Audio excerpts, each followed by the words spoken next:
Good Gab, sponsored by Skillskin, a nonprofit organization empowering individuals with disabilities through employment. Hey, do you see this color? I do. It's new studio. Thanks to CME, we're right here at Skillskin now, and our first guest is someone that you've seen on the printed paper, but now they're here on Good Gab. This is Erik Lowe, and founder of Spokane Reimagined. Erik, thanks for joining us today. Thanks so much for having me. I'm glad to be here. Heck yeah, us too. And you are our first guest in the new studio. We're down here at Skillskin. Just a big thank you to Community Minded Enterprises. You guys, appreciate you picking up the studio for us. Been a great partner. And thank you. So Erik, tell us what's going on. What's going on in your world? Well, I've been involved with an organization. It's a group of us called Spokane Reimagined. It's based on an idea I had last year to radically change how we get around Spokane by reimagining our transportation system. So the proposal that sort of got people excited and got this group together is a proposal to pedestrianize a network of over 140 miles of Spokane streets.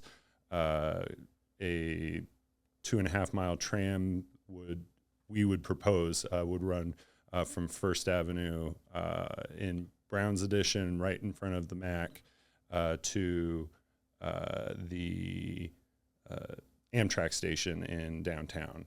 So okay, what's that look like? So there's lots of things that you can do, but a lot of our members are very excited about the prospect of like a grassy tram, which is a very common thing in other parts of the world. But it's essentially you just repurpose that street space. We already own that right of way, and build tram lines and make it a grassy tram that's, pedestrian focused. And our goal would be for it to run 24/7, 365, because that is the backbone of the hotel industry in Spokane. It's the backbone of the entertainment industry in Spokane.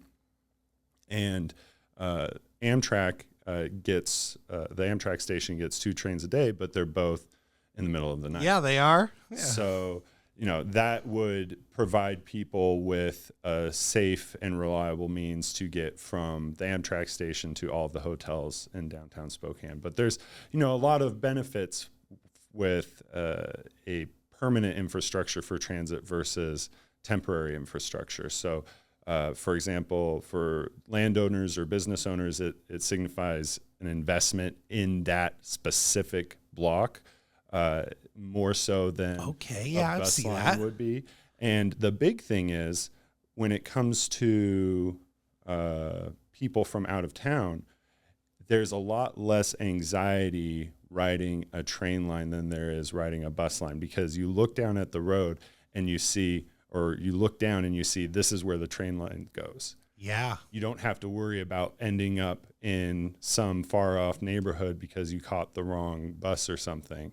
And, that's not to say STA has those problems, because STA has great wayfinding and they're a great organization. But for your average tourist, it's a lot easier for them to envision traveling on a tram versus traveling on a bus. I agree with that just for my own personal self. Like, I'm kind of nervous when I jump on a bus line in a city I don't know about. Mm-hmm. But yeah, the rail line, for some reason, there's comfort there. I'm like, oh yeah, it will go here.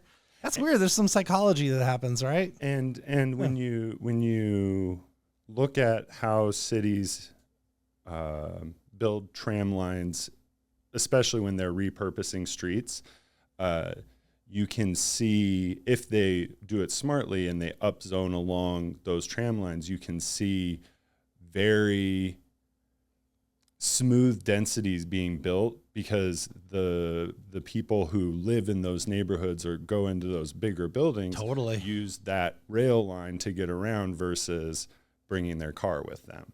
And, that's a big because thing. you don't need to, right? Exactly. Yeah. And, Spokane is growing whether we like it or not. Yep. It's facts. It's an incredible city and it's an incredible region. So we have to plan for the people that are coming here, and it's not the people that take up space, it's their cars. True. So the more that we can invest in our public transit infrastructure, the more that we can invest in our pedestrian infrastructure and our protected bike infrastructure, the more we can allow people the freedom to not get around without a car. I love it. So we have this element. We're talking about going from Browns to Amtrak. What about this idea of, you said 140 miles of walking, like not trails, but tell me more. I guess I'm confused there. So the Cadillac idea would be to completely repurpose Spokane streets to be people focused. And that would, if you were to go, the maximum investment of bollards that come up and down in the street and all kinds of infrastructure like public restrooms and picnic facilities and playgrounds. There's all kinds of stuff that you can do when you don't have cars taking up that space. But the key is taking that space for cars and repurposing it for people. Like that prioritization you're talking about. Okay, I can see that. And when it comes to that reprioritization, it doesn't have to be, these bollards that come up and down out of the ground or anything like that. You can do it extremely cheaply with plastic jersey barriers or concrete planters, and you fill them with flowers. There's all kinds of things that you can do that shows drivers that, okay, there are different ways you can do it. You can either have car free or car light. And when it comes to car light, those infrastructure improvements are a means of showing drivers, like, you are a guest here. Like, this is for people. This is for kids. This is for the elderly. This is for everyone who's getting around outside of a car.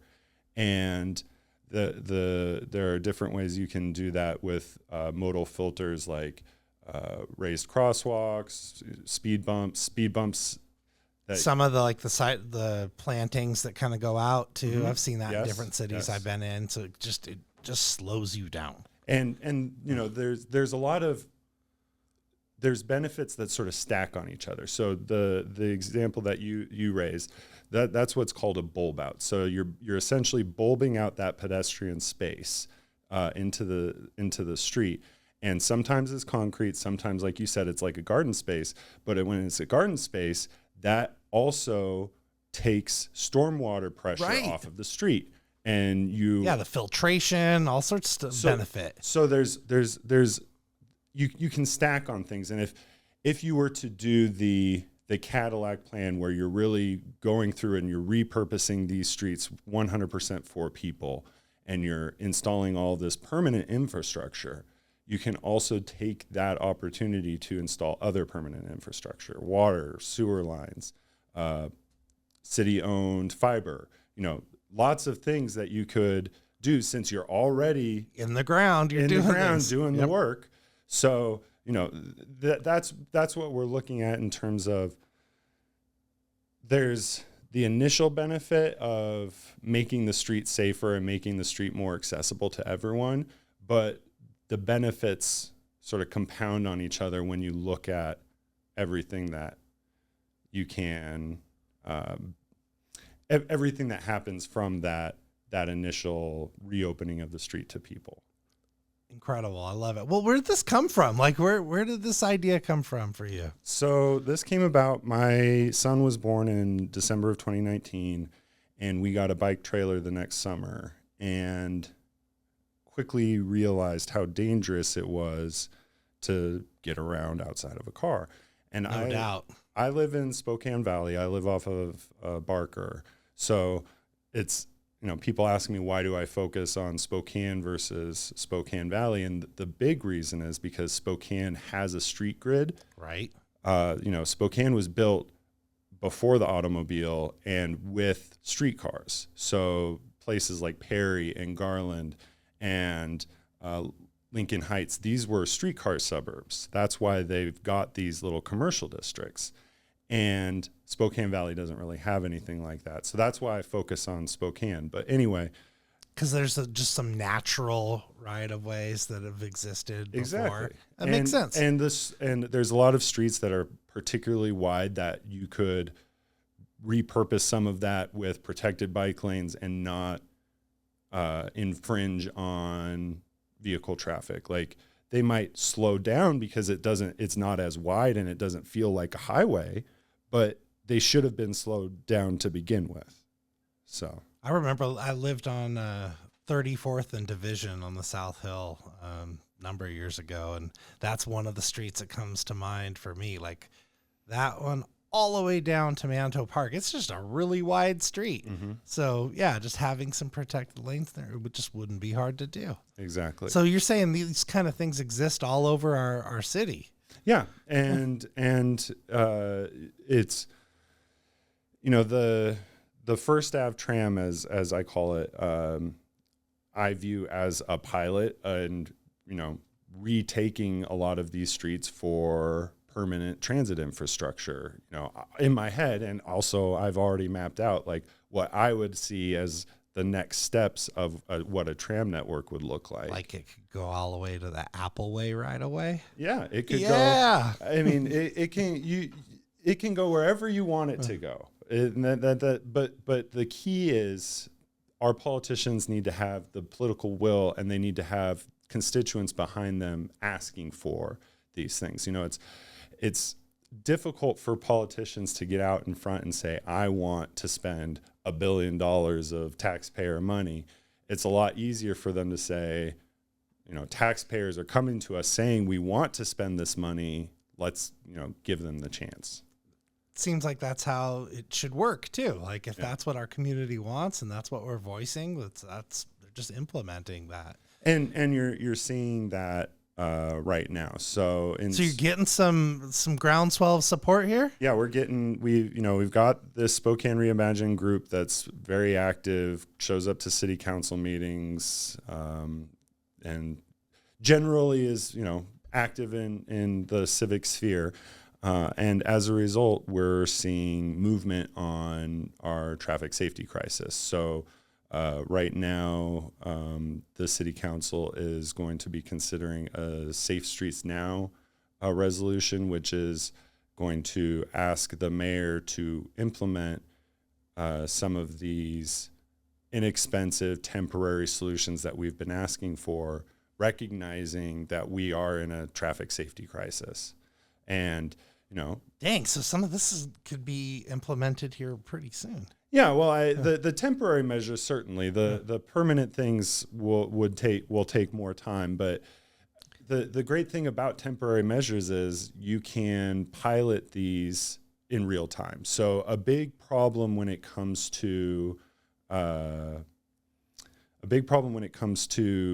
any sort of traffic calming project is the study and outreach process and the skies falling down before a shovel hits the dirt. And if you can show voters and you can show residents that we can implement common sense, cheap, it's a lot cheaper to bolt a speed bump into the pavement than it is to pour a new speed bump. Sure that is. Sort of thing. It will. You can study it in real time, and you can also market in real time to voters and to constituents. And I think that's a key part because. Yeah, then it's like an iterative process too. It's an iterative process, and unfortunately, in civic life, grumps tend to be the loudest people. True. And so, and for some reason, traffic calming, it's a matter of protecting everyone on the street. It's not a matter of just protecting pedestrians or just protecting cyclists. Like Spokane has a hit over a 30-year record in traffic deaths, and that's pedestrians, cyclists, and motorists. So we have an issue. We have a a real issue that needs to be addressed. That the city council's recognizing and that they're trying to address with common sense measures up front. But with those grumps, they take a lot of the weight out of politicians' sails, and I feel like and someone's yelling at you. Exactly. Absolutely. It's hard not to take it personal. Anyone. Yeah. And so having the temporary measures in place gives those politicians something to lean back on, and also it shows the average person, how great whatever infrastructure we're installing is, and that that groundswell of support will hopefully outweigh the grumps as we go. And then we can start moving. Yeah. How long have you lived here? So I grew up in Spokane. Okay, so then you'll remember this. I forget what street it was downtown, maybe Post or something like that, between Riverside and Main. Mm-hmm. Closed it, just turned it into a walking street, and you can deliver stuff in there. I remember it was like all hell broke loose when that happened. It's like, oh, you're taking away parking, and it's one of my favorite places to walk now. Like if I'm going from downtown to the park, like I love that street. It feels great. And the thing is, that's not as protected as it should be for it to be considered a true pedestrian street, because there's still local business access to that bank there. I believe you're talking about Wall. Okay, yeah, Wall. But you're right. It's so much quieter, and you don't realize how much quieter it is until you go back out onto Spokane Falls Boulevard or back out onto Main. That small section there is so nice, and you've got the Rocket Bakery is right there. And what they should do in the summer is they should completely close that off, throw some food trucks in there. And you can activate that space even more. I've been thinking about, just for myself, you're talking about calming. Like I'm looking up and down and around when I'm walking down that section, instead of like looking for people who are going to hit me. So it's like, yeah, I get it. Well, and you talk about looking around. That's something that I think a lot of people don't realize when they're driving, is how much information your brain is processing and how quickly it has to process it. Your brain is just performing calculus at insane rates in order to, know where you are spatially and regulate your speed and everything else. And as a result, it's incredibly stressful. It is any minute distraction, taking your eyes off of the road. Next thing you know, the guy in front of you's braked and you've rear-ended him. Yeah, we don't see that 100 times a day around this town. Yeah, right. Yeah. So, but when you're walking, your brain is performing those same calculations at a rate that it was meant to. Your brain was not meant to be traveling at 70 miles an hour. So you're almost giving yourself like a level of stress by doing so. Not a level, a supreme level of stress. And that's a big, when it comes to road rage. Road rage is often a misfiring of that the fight or flight response. Because, say someone, you're driving along, someone pulls out in front of you, you have to slam on your brakes, this jerk, blah, blah, blah. It's because your brain recognizes this is a dangerous event, and you don't have a way to fly or flight away from that because you're in your car. And so next thing you know, you've got a road rage incident, which, there was the road rage incident, or I'm assuming the road rage incident in Garland last week with the homicide. And one study in Canada found that 7% or nearly 7% of all road rage incidents result in a death. Ooh. So those big numbers. And it's only going to get worse. It's heavy. It is heavy. It's only going to get worse as, vehicles get larger and vehicles get faster. There's been a big call for traffic safety advocates to have speed limiters on cars, which is very easy to do. There's no reason for a car to go 120 miles an hour when the speed limit anywhere is, 80 max, that sort of thing.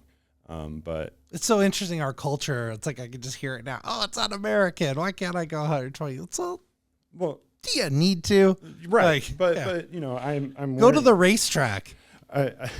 Exactly. Go to the racetrack. But I'm wearing this shirt that says the automobile can go everywhere at the expense of children going anywhere. And it's not just children. In order to be a fully participating member of society, American society, you have to have a car. True. And, we have different means of trying to provide transportation for people without a car or people who are unable to drive. But you just, by the nature of our society, do not get to participate fully. That happens a lot in our world in the disability space. Transportation is the number one issue. Yeah. If people can't, either afford a car, operate a car, it's going to be hard for them to get to work and participate that way. Yes. And that is, a lot of workplaces ask you if you have reliable transportation, and a lot of workplaces don't consider the bus reliable enough transportation. Which is a shame. Which is a shame, especially as, I'm a big fan of Spokane Transit. I think I've never had a bus show up more than a minute late. I know, they're incredible, right? I know, I've been riding the bus for a long time as a kid. That's how I got downtown to go, maybe my mom was going to let me go to the park or something. And then, the STA, bless them. Thank you. Like, they take a lot of our workers out to Fairchild every single day. We informally called it the Skillskin Express because we have, about 20, 25 people riding any given day on that bus. Yeah. But that's a lot of people's jobs. That is people, interacting with the Air Force, people seeing, what people with disabilities can do. And it's not possible without public transportation. And the really difficult thing that I think, I don't want to lump all elected leaders into buckets, but I think elected leaders who control our transportation system and control transit tend to not recognize as much as they probably should how our built environment also prevents people from fully partaking in the public transit environment. So I think I'd probably take that for granted. I've always just had a vehicle, so I didn't just really think about it. Well, and if you live on one side of an incredibly busy arterial, and especially if you have a disability that affects your ability to get across that arterial quickly, I don't know what it is about when some people get behind the wheel of a car, but the patience levels just drop dramatically. So, I can only imagine if I've got a mobility device or something and I'm trying to cross Sprague, how difficult and scary and stressful it is to have these drivers sitting there, come on. And, they'll often rev at you or rev past, but it only takes one or two bad interactions like that where you're like, all right, you know what? That bus line, I'm not even going to worry about it. Yeah, I can see that. You're just like, no, that's not for me. No. And then you're out, you're taken out of that system. Exactly. And, you know, so for me, I have 2 bus lines that run past my house, you know, one that goes toward the Valley Transit Center and one that goes toward downtown. But if one of, say, that downtown bus, if I didn't feel safe getting to that bus stop, then, okay, now I have to take the Valley Transit Center bus in order to get downtown. And it just creates a more inconvenient and lengthy commute for those people by no fault of their own. It's a life or death situation. Right. Like I don't think people realize when you're driving everywhere how dangerous some of these roads truly are. And it's interesting because we put up the police will put up the trailers that have the speed sign. Yep. There's one directly across the street from Spokane Valley City Hall. Like, if the speeding is so bad right next to Spokane Valley City Hall that you have to have one of these, why is there not a cop posted there? Fair point. So, that is a prime spot, particularly because that's where the new Valley Library is. The new park is going in. Yeah, right we're there. inviting people to the space. We want people to come here, but just by the nature of the built environment, it may keep people away. Everyone north of Sprague and north of Appleway, that's a much more dangerous prospect to get to that library.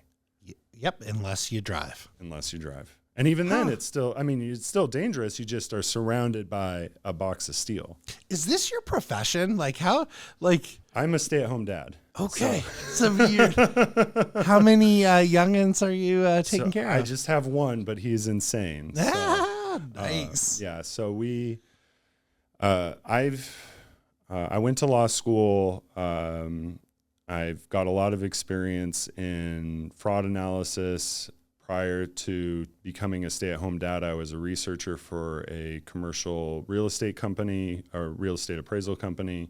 So I've sort of got experience in a lot of things, but everything comes down to lots of research and boiling complex information down into somewhat simple points. Good at it. Because, it's like I feel like I could be 5 years old and start to understand how you're explaining this. So, that's awesome. Well, thank you. So, what's next? You talked about the city starting to maybe take on some of this. Mm-hmm. Spencer Gardner involved at all? So Spencer Gardner is not involved in this aspect of things, or at least I'm sure he's involved on the city side of things. I haven't spoken to him about any of this. You should find him one day, especially if the city says, hey, we really want to help. I mean, that guy gets around everywhere on his bike. He knows the hard truth about what it is like to commute in this town. I feel like a lot of the city planners do. Yeah. And I think they have, you've got people on the outside yelling for change, but you also have people on the inside who, even if they aren't necessarily empowered to enact the change that we're demanding, right now, because they're city employees, they recognize the problem at hand and are consulting with, city council and are presenting ideas to them and are doing what they can on the inside while we're doing what we can on the outside. So it's so we just got to unify the voices to just create a better environment for us to be in, to live in, to experience. And it's a matter of making it more livable for everybody. It's not a matter of, we talk a lot in the Spokane Reimagined group about how do we ensure that our language isn't like us versus them, pedestrians and bicyclists versus motorists, because, I'm a motorist too. We have 2 cars. Most of the people in the group also have cars. But it's a matter of, where can we find the ways that we can make the road safer for everyone, and how can we alleviate the concerns of drivers up front. Some concerns are going to be unfounded that you just got to ignore. And I think it's important for politicians and for public works to recognize that. But some are very well-founded, and you got to make sure that you're able to differentiate those. But take the concerns that are well-founded for motorists and try to work on those. But, also the great thing about temporary measures is if it doesn't work, we change it. Yep. Well, I love that aspect. Yeah, it's not permanent. It's not permanent. I'm no planner. Like, I'm just some guy who sat down and said, this is what I would like to see. But, if the city sits down and has their own maps, the key is to sit down and do something. Then you can figure out what works, what doesn't work, and iterate from there. Well, and as that coalition builds, every movement's got to start with one. Exactly. I'm glad it's you. And what can our listeners do to help? Because I know some of you are like, yep, he's speaking right to my heart. So what can they do? How do they join this cause? Well, to join our cause, you can go to SpokaneReimagined.org. Right now, we're building the website, but it's got a map, multiple maps that show the tram, show the network that we envision, and it has an email sign up. That's the big thing. That once you get on the email list, you'll get our blasts. But more so than that, more so than joining our particular group, I think it's important for your listeners to voice their opinion and their lived experience to elected officials, to city council, to the mayor, because that's what is most valuable to them, but that's also what is most persuasive. So, I've had members of the group ask me to provide feedback on comments before they read them to city council. And more often than not, I'm like, this is perfect because it's your voice. Yep. And I think that's really important for your listeners to recognize is, their lived experience, and especially their lived experience for the listeners who don't drive or drive very infrequently. That is so critical because, most policymakers just by default are drivers, and that's their lived experience. And so if you can provide your lived experience to them and show them how, these overly wide streets make it so you can't reach your preferred bus stop, or, you have to traverse 20 lanes of traffic, it seems like, to get from your bus stop to your work, whatever it is, there are ways that your voice is the most important thing when it comes to ensuring that our electeds follow through on what the Spokane Reimagined group is working toward. Well, cheers to that. I'm feeling inspired. I know I want to talk to our employees who ride the bus. It's like we need to, reimagine what can happen. And you heard it here.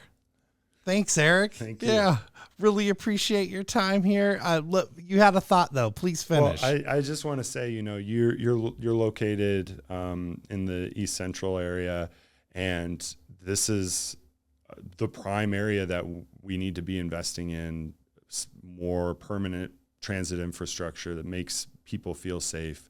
I travel along Trent pretty frequently, and it can be a very dangerous corridor. So I know when we have people come here on the bus, like we warn them about coming over Havana if they come that way, if they're on Trent. Like even sometimes when we have classes here, we go pick people up at the bus stop with our vans because we just know it's not safe to just go 1.5 blocks to get to us. And that's criminal. I mean, it really, of all the people who should be able to get around safely and securely, you would think, people with disabilities would be at the very top. And I think it's important for our leaders to recognize that,